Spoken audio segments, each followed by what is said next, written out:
Hello மக்களே, இன்றைக்கி ஏசப்பங்கிட்ட முக்கியமான ஒரு விஷயத்த சொல்லணும்னால என்ன விஷயம் அப்படின்னா, நான் உன்னை தெரிந்து கொண்டேன் அப்படின்னு சொல்கிறாரு. ஆமாங்க, பைபிளில் ஒரு அழகான சம்பவம் இருக்குது. ரொம்ப பெரிய ஒரு ஆட்டு மந்தையை வச்சுருக்காரு. அவருடைய ஆட்டு மந்தையில் 100 ஆடு இருக்குது. ஆனால் இந்த 100 ஆடையை அவர் ரொம்ப நல்லா பராமரிச்சுட்டு வர்றாரு. அதுக்கு தேவையான உணவு எல்லாமே கொடுக்குறாரு.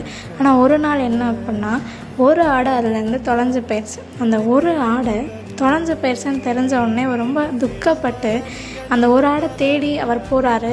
அது எங்கே இருக்குதுன்னு கூட தெரியாது. ஆனாலும் அந்த ஒரு ஆடை தேடி அவர் போய் எப்படியாச்சும் நான் அதை கண்டுபிடிச்சி நான் கூட்டிகிட்டு வரணும் அப்படின்னு சொல்லிட்டு ஒரு முள்ளுக்குள்ளே மாட்டிகிட்டு இருந்த அந்த ஆடை பார்த்த உடனே அந்த ஆடை தூக்கி எடுத்து தன்னோட தோளில் போட்டு கொண்டு அந்த ஒரு ஆடு கிடச்சிருச்சு அப்படின்னு சொல்லி தன்னோட வீட்டில் உள்ள எல்லாருக்கும் விருந்து வச்சாங்க.